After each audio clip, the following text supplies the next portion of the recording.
Here's what's coming up on today's show. Do you need a certain level of wealth before you need an estate plan? Today, Mark and I talk about the reasons everyone needs an estate plan and things you should consider in your estate plan. It's easy to get lost on the way to retirement. Things like taxes, improper planning, and excessive market risk can all lead you astray from your goal of a successful and happy retirement. That's where Liz Whittaberry comes in. She's a holistic financial advisor and the founder of Best Path Advisors, and she can help guide you to a better financial path. This is Retire on Your Best Path with Liz Whittaberry. It's time to retire on your best path with Liz Whittaberry and myself to talk investing, finance, and retirement here on the podcast. As always, if you've got questions or concerns, reach out to Liz and have a conversation about your retirement journey at bestpathadvisors.com. That's bestpathadvisors.com. And we are going to talk about having an estate plan, what that means, what it looks like, and does everyone need one? And that's kind of the topic and the focus this week. Some people think that estate planning is only for the ultra wealthy, so we're going to dive into that. But first, Liz, how you doing? I am great. How are you, Mark? Doing very well. Looking forward to our conversation. We are into, I think, mid-December with this one, so we're getting close to the big holiday there. So getting close to Christmas. Yeah, yes. Hope everybody's out and about doing their thing and enjoying themselves and slowing down a little bit. I think Christmas, hopefully, it feels like we speed up so much because we're trying to run around. But then hopefully you have those moments that you can also slow down and enjoy the holidays as well. Yeah, that couple of weeks around Christmas and New Year's is really a good time where we slow down and have more family time. Hopefully. That's the you goal, too? right? Yep. That is definitely the goal. So I mentioned the ultra wealthy, the estate planning thing. I don't know how many times I've heard it. Probably all of us have. Where we say, oh, yeah, estate plan, or a trust. You must be loaded, kind of thing. Is that true? That is, in my opinion, not true. Most people have an estate. Okay. So what is an estate? That's just the sum of your assets minus your liabilities. So all of your accounts, your real property, your vehicles, your houses, your personal belongings, anything that you have a legal right to, an entitlement to, could be digital assets as well. So an estate plan is going to designate how are those assets distributed upon your death. It's also going to let people know how your affairs should be conducted during your lifetime if you're no longer able to make decisions for yourself. If you can't write checks to pay your bills, who's going to do that for you? And so an estate plan would encompass all of that. And because everyone has an estate, everyone needs an estate plan. Now, that can be simple or complex, right, depending upon your needs, but everyone needs to at least have a plan for their situation. Yeah, I think that's a great point to make is how simple or how complicated it needs to be may depend on the level of wealth or the level of complexities of the things that you may have. I'm sure that multiple properties and things, the more stuff you have, then the more complicated it can get. Fairly, simple process to think about. So why do most of your clients, or how do most of your clients, I guess I should say, view legacy? Are most people leaving money to kids and grandkids? I always like to ask this question when I'm chatting with folks because everybody's so different, right? It's like, I personally think the healthy approach, which is what my wife and I are doing, is when we get to retirement, we're going to do the things that we want to be able to do and live our lifestyle, God willing, right? That's the point.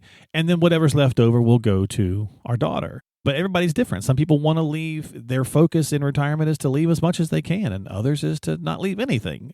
How do you see your clients? I would say most people would fall into the same camp as you and your wife. Mm-hmm. Everyone wants, of approach, course, right? Yeah. Everyone wants to protect their retirement. Don't want to run out of money. Want to make sure that they have enough to last all the years that they live. Still have money left at the end. Can cover all of the needs that they have during their retirement, as well as the things that they want to do. And I just saw an interesting quote that said something like, you got to get to retirement to be able to be young. And the idea was that's when you can really do the things that you want to do. Yeah, life in do reverse, the travel, right? do all of the things. So you've got to hold off on being young when you retire. And we are younger when we retire these days. Yeah. But most of my clients feel that whatever is left is what's left, which is exactly what you said. Mm-hmm. They want to do everything on their list. They want to do things that come up to have fun. I do have some clients that want to pass on a certain amount of wealth. And if they fall below that amount of wealth, then they want to reduce their spending because the legacy is very important to them. Okay. And I've even had a few clients that wanted to leave everything to heirs, really didn't want to dip into their wealth. And I'm thinking of one client that comes to mind. She was a widow and she worked as a school counselor, and she retired at full retirement age. She turned on her pension. She turned on Social Security. This was at a point where in Texas you could get both. Mm-hmm. And then she went back to work the next year and continued to work until she was 85.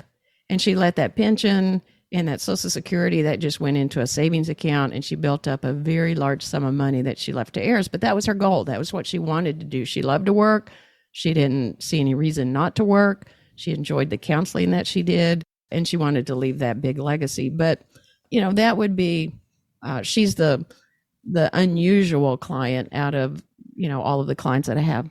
Most people just want to enjoy their wealth and let their heirs have whatever is left. And a lot of people want to give to their heirs during their lifetime as opposed to leaving it when they're no longer there to even see them enjoy it. That's a great point. Yeah.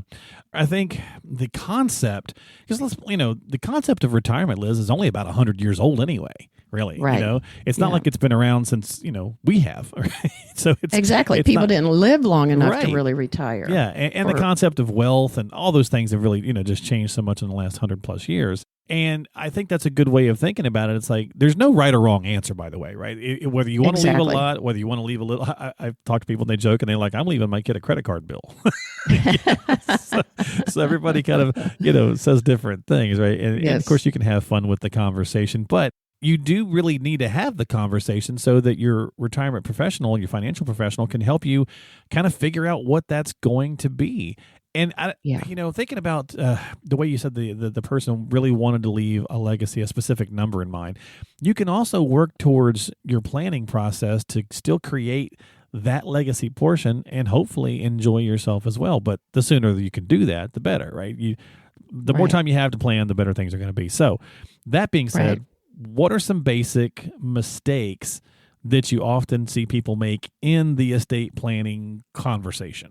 All too often I see that people have very old documents that don't even reflect their current wishes. Okay.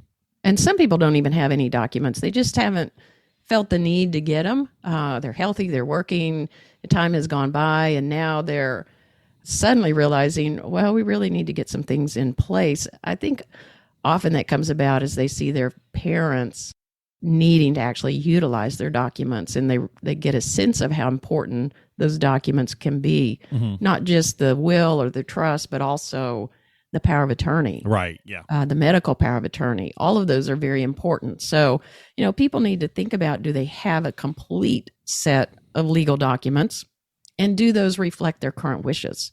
Is the money going to the people they want it to go to in the percentages they want it to go to, in the manner they want it to go to, outright or over time, whatever that case may be? And do they still have confidence in the person that they've named to serve as that executor or that trustee or the guardian, whoever is going to serve in one of those roles? Is that the person that they still want to have named in that role? Is that person still available? Is that person, still of an age to serve? Should they think about naming somebody else? So that's one thing that I often see. Another thing is that people haven't coordinated the total plan.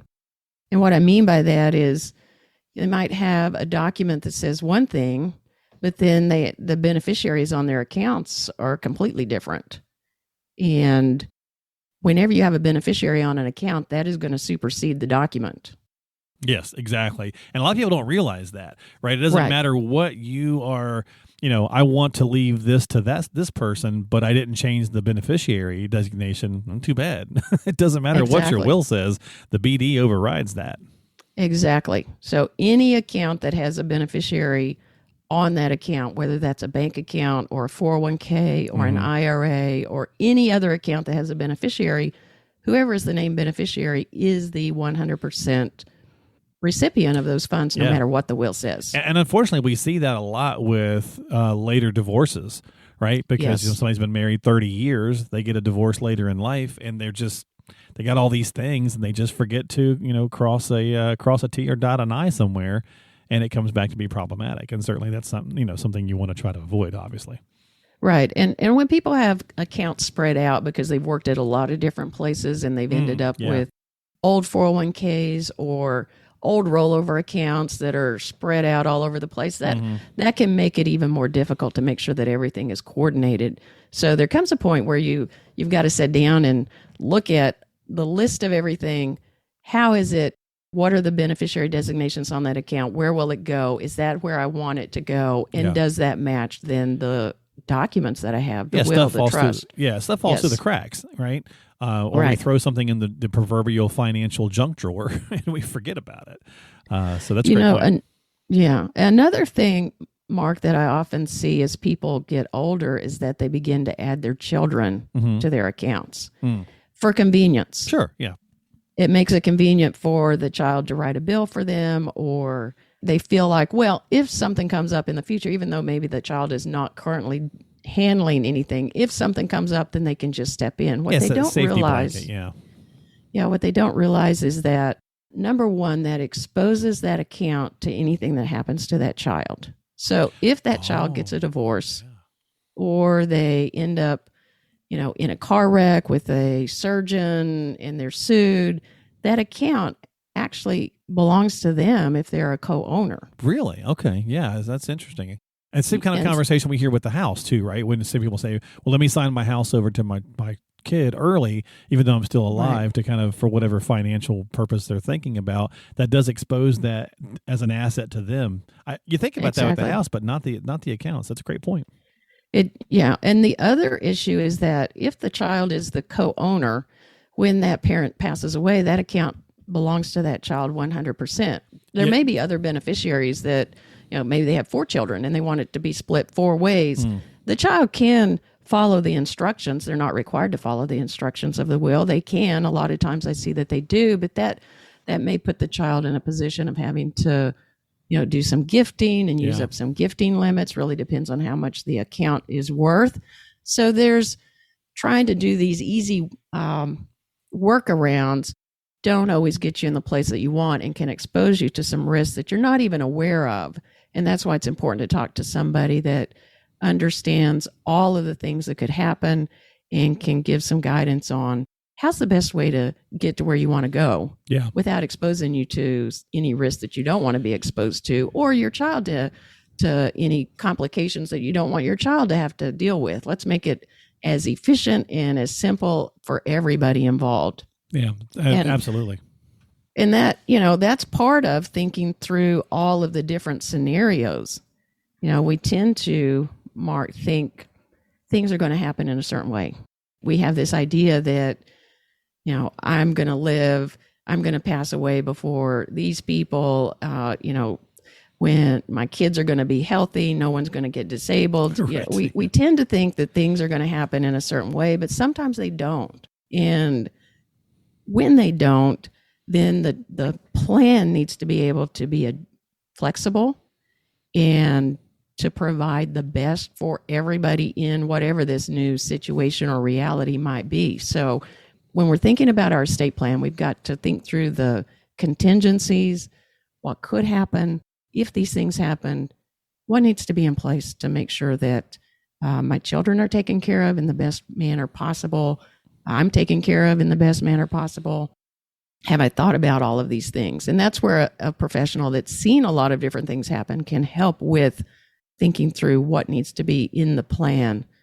And then there's also tax law changes, beneficiary situations. There are different stages of life. There are different tax situations. Sometimes beneficiaries may be in different situations, and you have to think differently for one beneficiary than another. Yeah. Yeah, definitely. When you're thinking about those BDs, I was taught a couple of ways to think about it is when you have one of the 4 Ds. One of these 4 Ds happen, make sure you're checking your beneficiaries and just updating those. That's a divorce, obviously a death, a disability, or even if nothing else, just once a decade, right? I mean, possibly sooner than that, but it's an easy way to remember the 4 Ds, as a way to kind of going in and just adjusting those things, making sure they're right. So I think most of us understand we need an estate planning attorney, right, to help us with our estate plan. But the financial advisor's role is really critical as well to some of the things you've already highlighted. As that person who's done this, what kind of aspects do you play in the overall concept of the estate plan? When I'm thinking with my clients about their estate plan, and as we've talked in the past, I do comprehensive planning. Right. So that's going to include the income planning, the risk management, the tax planning, the investment management, and the estate planning. And how do those things work together? How are they coordinated? Like gears, like the gears in a watch, so to speak. Exactly, because when you make a change in one of those areas, it's going to impact each of the other areas. And so they need to be coordinated so that it's all working together. And so I help them formulate, where do they want their estate to flow? How much to each beneficiary? What special designated gifts do they want to give to grandchildren, to nieces, to nephews, to charities? Talk through those issues and how those might look in different scenarios in the plan projection. What if, we end up with this projection, this path forward? How does that look at the end for these different people that you're wanting to leave things to? And that helps them really organize their thoughts before they go in and meet with an estate planning attorney to write the documents, so that then the documents can be written in a way that's going to cover their ultimate wishes over their lifetime. Yeah. We spend some time talking about how can they maximize their estate, minimize the income tax, what strategies could be used to help eliminate some income tax in situations. And once that estate plan has been written, then we do the work of making sure beneficiaries are coordinated to match so that every piece of that estate plan is working together exactly as it should. We don't have a beneficiary designation that's going to throw the whole plan off because it doesn't match what was written in the documents. And so helping people with that. And then, once people do pass away, and I have had clients that have passed away and worked with their heirs to make sure that they receive all the assets in the most efficient, tax efficient way possible, make sure that they're not being fully taxed on IRAs or qualified accounts, and understand what options and choices they have so that they can make those best decisions. So those are some of the things that we do to fill in the different pieces of planning around the estate plan. Yeah. No, and one of the things we were talking about, you and I were chatting as we were discussing the concept and the topic for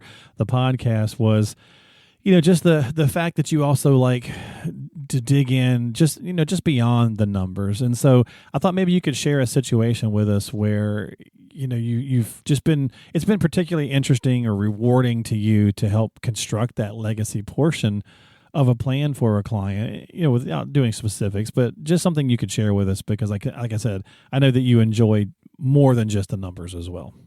Yeah. A couple of different things come to mind. A long time ago, I had a client who I helped them set up an estate plan. After that estate plan was set up, then the mom had a stroke, and then the dad passed away, and then the mom passed away from her stroke. Mm-hmm. Because we had set it up in the manner that we had set it up, they had real estate, multiple real estate, they had other assets. All of that was able to flow to their kids within probably 6 months. It was maybe a little bit less. The mom had a brother who had also had a stroke, and he had passed away 2 years earlier, and his estate was still not settled. It was still hung up in because things just hadn't gotten written, and there were a lot of questions. So one thing is, just knowing that the plan flows very efficiently and goes exactly where people want it to go. But I've had clients that have had land that's been in the family for many years, or a family business that they want to carry on, and have been able to help talk through how that can be carried forward through multiple generations and protected through multiple generations. And then I have clients that have pretty big charitable giving goals. So recently I had a family set up a donor advised fund, and they're going to be able to use this to do some significant gifting during their lifetime. And that's very important to them. So That's a part of our ongoing planning each year, looking at the donor advised fund and what they want to give and how much money we want to put in that. But at the point in time that they pass away, they're going to be able to fund that donor advised fund. It's already in existence, fund a good lump sum, and the family can carry on that giving. Yeah. And so they're going to be including their children in this charitable giving conversation so that they can pass on their values.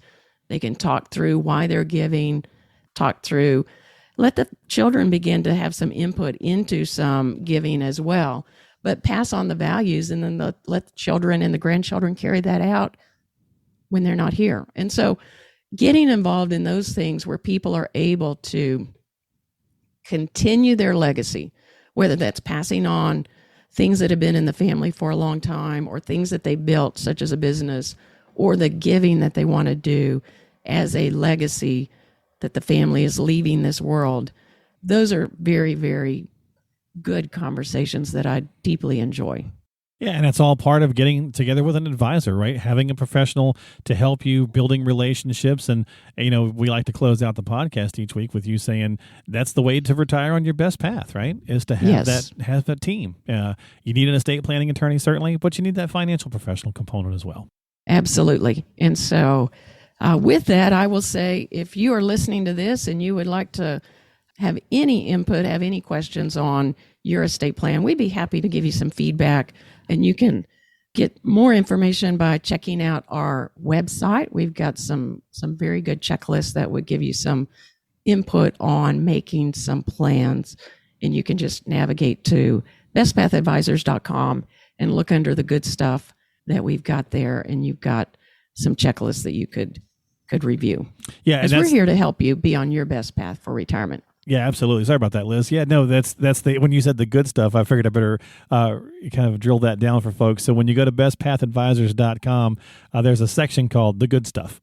So you want to check that out. And that's where you can find some of that good stuff, some good checklists, good ways, good tools, tips, and resources to help you get started should you need some help. And of course, Liz is always here. So just reach out to her at bestpathadvisors.com. That's bestpathadvisors.com. And don't forget to subscribe to the podcast as well. If you enjoy the content and you'd like to hear future episodes as well as catch past episodes, that's a tab on the website also. So it makes it pretty easy for you to find and subscribe. I'm going to get us out of here this week, but thank you for hanging out. Sorry we went a little bit long on this episode, but a lot of content here to talk about when we're talking estate planning. So again, if you need some help, reach out to Liz, and we'll see you next time here on Retire on Your Best Path with Liz Whittaberry from Best Path Advisors at bestpathadvisors.com.